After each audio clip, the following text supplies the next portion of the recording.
Oleh ulama dibabkan namanya babu jadalil Quran, bab Quran melatih kita berargumentasi. Dan itu banyak di hadis-hadis. Nabi itu punya sifat selain sidik, amanat, tabligh, itu punya sifat fatonah, kecerdasan. Kecerdasan maknanya kecerdasan menjelaskan kebenaran. Dan itu Nabi kalau menjelaskan mudah sekali, sangat-sangat mudah. Bukan sekedar mudah, sangat-sangat mudah. Karena sahabat itu ya punya mindset itu cara berpikir. Kita semua juga punya mindset, tapi kadang mindset itu salah. Seperti saya misalnya, saya ini di kursi berarti terhormat apa enggak? Ya enggak jelas. Melihat saya di atas kayak terhormat, tapi melihat disuruh-suruh Pak On itu enggak keren sama sekali. Jadi kan statusnya makmur, diperintah. Terus saya dengan jenengan keren mana? Mungkin ada yang bilang keren Gus Pak, karena Gus Pak yang ngajar, kamu yang mendengarkan. Ya keren sampean. Sampean malas baca, saya yang baca, terus buruh. Terus sudah Gus, sampean yang menerangkan saja, kita tinggal dengarin. Kan kita bos, tompo mateng gitu. Kalau melihat itu ya keren sampean. Sorong Jawa itu nyewakno itu. Jadi kalau orang-orang kaya ingin nonton bal, tinggal beli Ronaldo, suruh main terus dia melihat. Nak bener dipuji, kalau enggak dikritik. Namanya bos. Kiai nasibnya gitu. Pas bener dipuji, pas salah dihujat, ya loro kabeh dadi kiai. Orang luar dipek enak ide, dipek enak ide. Nabi itu kalau menerangkan, saya ulang lagi, itu pas guyon ya rasional, pas serius ya rasional. Saya beri sekian contoh. Memang ini sesuatu yang saya tekuni. Saya punya kitab namanya Mizahun Nabi, guyonan-guyonan Nabi. Nabi itu kalau menerangkan kebenaran, sahabat ya punya mindset. Saya ulang lagi, punya mindset. Misalnya Nabi pernah ngendikan, idzal taqal muslimani bisayfihima fal qatil wal maqtul finnar. Jika dua orang muslim bertarung sama-sama pedang bawa senjata, maka yang membunuh maupun yang dibunuh sama-sama masuk neraka.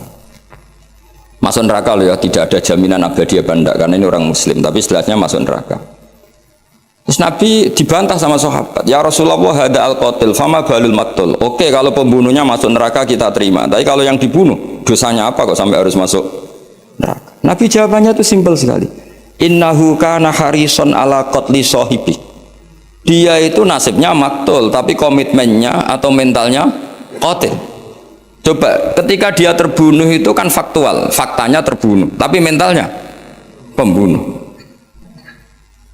Cuma nasibnya saja sial, terbunuh, tapi mentalnya pembunuh, karena dia ketika duel ya sama-sama ingin. Nah, karena mentalnya pembunuh, maka dia tetap masuk neraka. Makanya saya berkali-kali bilang, kalau ada orang rebutan istri, zaman pacar rebutan kalah, tidak usah disakeni, mentalnya juga perebut. Cuma kalah saja gitu. Itu Rasulullah segampang itu menerangkan. Sahabat akhirnya nerima, oh iya ya, ternyata yang maktul, yang terbunuh mentalnya juga pembunuh atau qatil. Menerima sahabat. Nah, beda dengan, makanya terus secara fikih diterangkan, kalau maktulnya tidak bermental pembunuh, ya beda kan? Berarti tidak saling ingin membunuh. Jelas ya, makanya sahabat dijelaskan oleh Nabi, innahu kana harison ala qatli sahibih. Dia sebetulnya sangat berkeinginan, harison itu berkeinginan sangat membunuh saudaranya. Nah, karena keinginan itu berarti berstatus qatil. Cuma nasibnya maktul. Berarti maktul itu status nasib. Tapi status dia tetap qatil, pembunuh. Nah, karena statusnya pembunuh, maka dia tetap masuk neraka. Saya beri contoh akurasinya Nabi dalam menghentikan, meskipun pas guyon. Makanya Nabi menghentikan, saya ini Nabi. Pas emosi yang menghentikan benar, pas santai yang menghentikan benar, bahkan pas guyon pun menghentikan benar. Kalau kita kan enggak, kalau emosi kan tidak terkontrol. Kalau Nabi itu enggak, ketika emosi pun masih terkontrol. Termasuk pas guyon. Masyhur itu di beberapa kitab hadis. Ada seorang sepuh main ke Nabi, kalau sekarang kira-kira jam 4 itu atau jam 5. Terus beliau ketika konsultasi hukum sama Nabi tergesa-gesa pulang. Ditanya, kenapa kamu tergesa-gesa pulang? Tadi saya kesini jalan kaki ya Rasulullah, sehingga kalau saya pulang agak sorean nanti saya keburu huru bisamsi, matahari terbenam.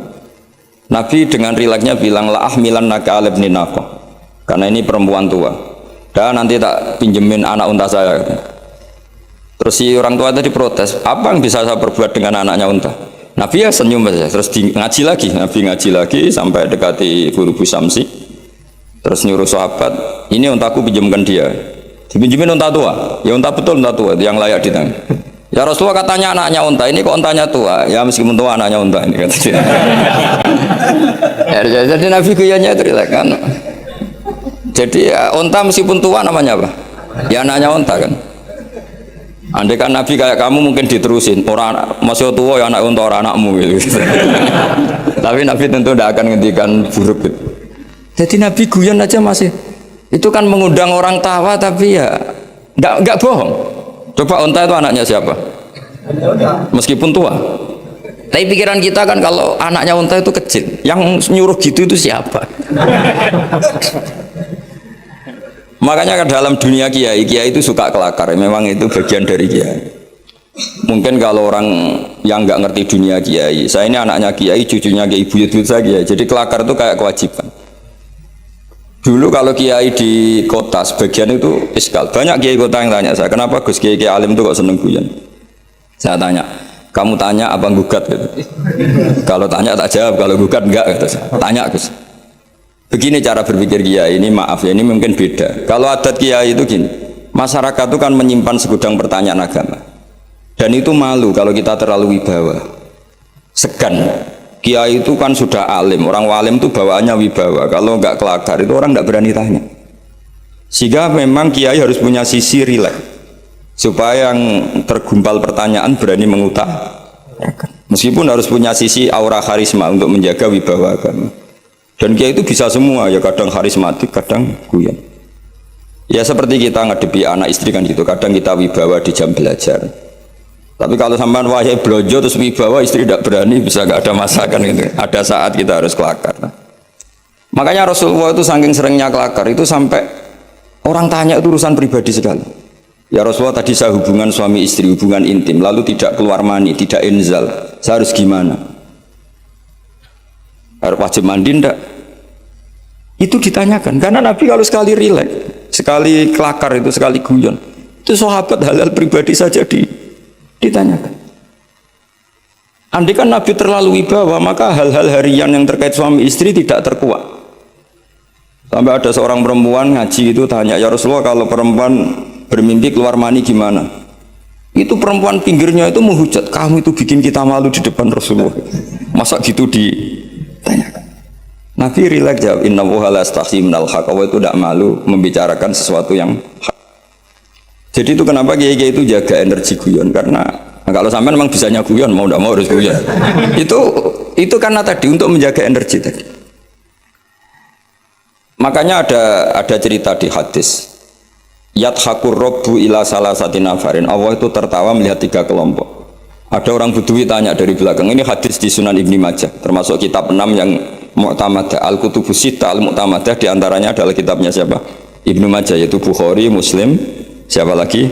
Abu Dawud, Tirmidzi, Nasai, Ibnu Majah. Itu sudah sesuai klasmennya. Al-Muqaddam tentu Bukhari, setelah itu apa? Muslim, Abu Dawud, Tirmidzi, Nasai, Ibnu Majah. Terus ada yang menambahkan musnadnya Ahmad bin Hanbal. Itu di situ orang Bedui langsung bilang gini, awayat hakur robbu ya Rasulullah, masa Tuhan itu tertawa? Iya kadang ya tertawa ya, tentu dengan makna yang layak bagi Allah Subhanahu Wa Taala. Enggak usah bayangkan tawanya kayak kamu. Terus kata si Arabi tadi, idzan lanak dimamin robbin yadhaku khairan.